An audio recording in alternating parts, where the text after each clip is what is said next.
Les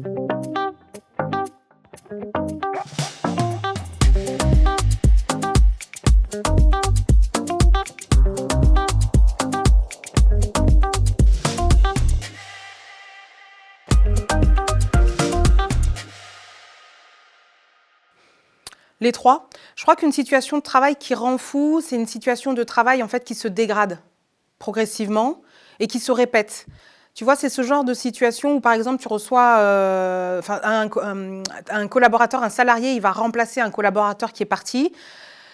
On lui a dit, t'inquiète, c'est temporaire, sauf que ça fait 18 mois que ça dure. Ça, en fait, la situation de travail, elle se dégrade progressivement et on ne réagit pas suffisamment tôt. C'est aussi ces moments où on te dit fais un petit effort quand même, sauf que l'effort il est fait en fait depuis le départ quoi. Et c'est tout ça qui mis bout à bout, vécu de façon répétitive, rend fou.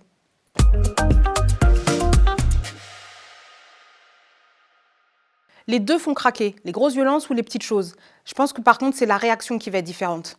Les grosses violences, eh bien en fait ça a l'avantage malheureusement de se voir. Tu as des preuves, tu as des collaborateurs qui ont vu, qui vont te dire non mais c'est pas normal, tu as de quoi te plaindre, puisque c'est une grosse violence, ça se voit, donc tu peux le partager. Et la réaction, c'est normalement je pars, je m'en vais ou je dépose plainte, enfin voilà, je réagis, je me mets en mouvement. Les petites violences, c'est très pervers parce que justement, ça ne se voit pas. Ça s'installe de façon un petit peu insidieuse tout au long de la journée, de la semaine, des mois, de l'année. Et tu sais pas trop, ça te met le doute, tu vas te dire, tu sais, ces fausses excuses de « non mais c'est moi en ce moment, je suis un petit peu fatiguée » ou ce truc de je l'ai peut-être mal pris, tu vois, ça te met le doute, t'es pas sûr, t'es en doute. C'est quand même de la violence, aussi petite soit-elle, et c'est difficile de réagir du coup.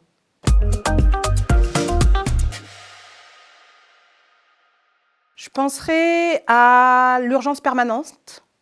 Tu sais, quand c'est tout le temps urgent, tout le temps, toute l'année. Voilà. On veut bien de temps en temps mettre un bon coup de collier parce que la situation, il se passe un événement conjoncturel du moment où il faut travailler un petit peu plus. Ça, c'est OK. Je pense qu'il n'y a pas de débat là-dessus.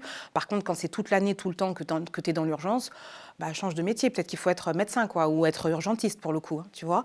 La deuxième situation, je pense que c'est toutes les injonctions paradoxales que tu as constamment toute la journée au travail, du type rends-moi est-ce que tu peux, s'il te plaît, on va quand même mettre un peu les formes, est-ce que tu peux, s'il te plaît, me rendre ce rapport rapidement pour 17h? Tu regardes ta montre, il est 16h30. Mais t'inquiète, c'est pas si important. Alors ça dépend. Est-ce que c'est suffisamment important pour que je prenne le temps et que je te fournisse un travail de qualité? Ou est-ce que finalement, c'est pas très important et donc c'est pas grave, je peux te le rendre demain, on n'est pas obligé d'être rapide. Et en fait, on est constamment en train d'alterner entre qu'est-ce que je choisis? Est-ce que je fais vite et mal ou est-ce que je fais bien, mais je vais peut-être pas répondre à ce qu'on me demande? Tu vois? Et là, on arrive au troisième événement en fait, qui, moi, découle de ça. C'est tout ce qui va être le travail empêché, les qualités empêchées. Alors, c'est Yves Clos qui en parle mieux que moi. Mais ces situations de travail-là, en fait, mettent l'individu dans cette position, de ne pas pouvoir réaliser un travail de qualité.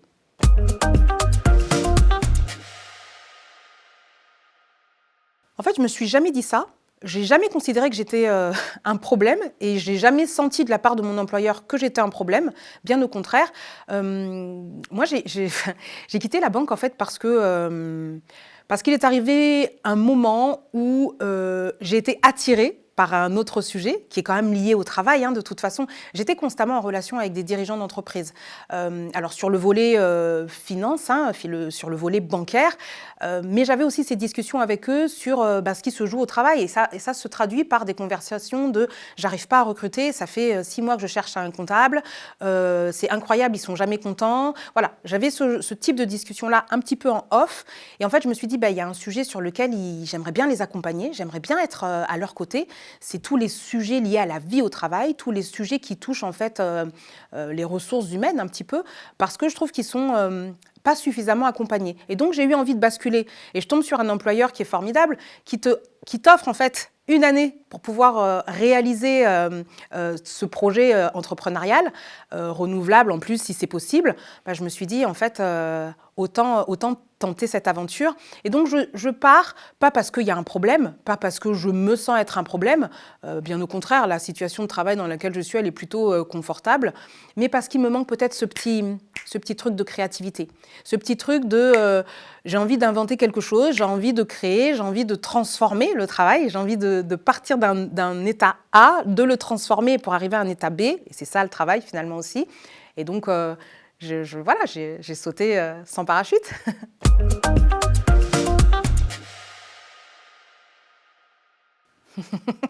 Quand tu me poses cette question, je pense à Chloé.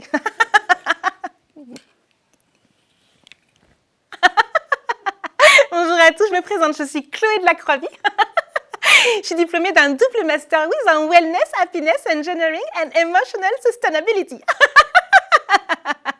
Parfois, en fait, je m'ennuie un petit peu comme un rat mort. Ah non, je devrais peut-être pas le dire. Voilà. On se reprend. On respire. On bloque. La cohérence cardiaque, voilà. Voilà, tu vois, est-ce que tu penses que Chloé, elle est...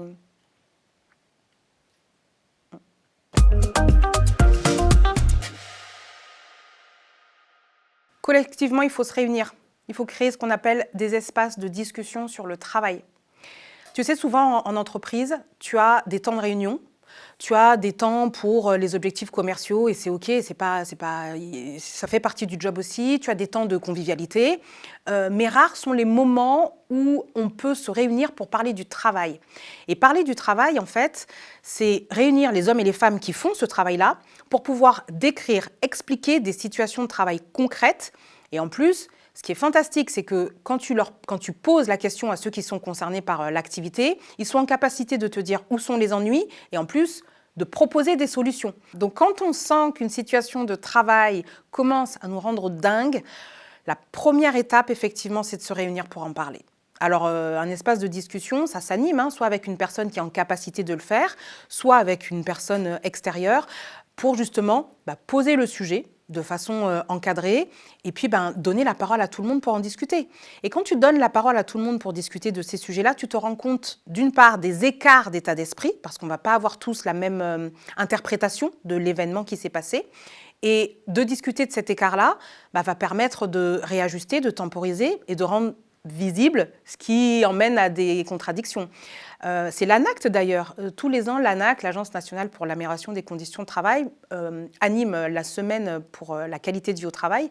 Et l'année dernière, ils avaient comme le thème, c'était « Parler du travail, c'est productif ». Tu vois, ça veut tout dire. C'est-à-dire que parler d'une situation de travail, parler de la manière dont le travail est organisé, permet en fait de générer de la discussion, du dialogue et donc d'améliorer en fait la performance et la productivité.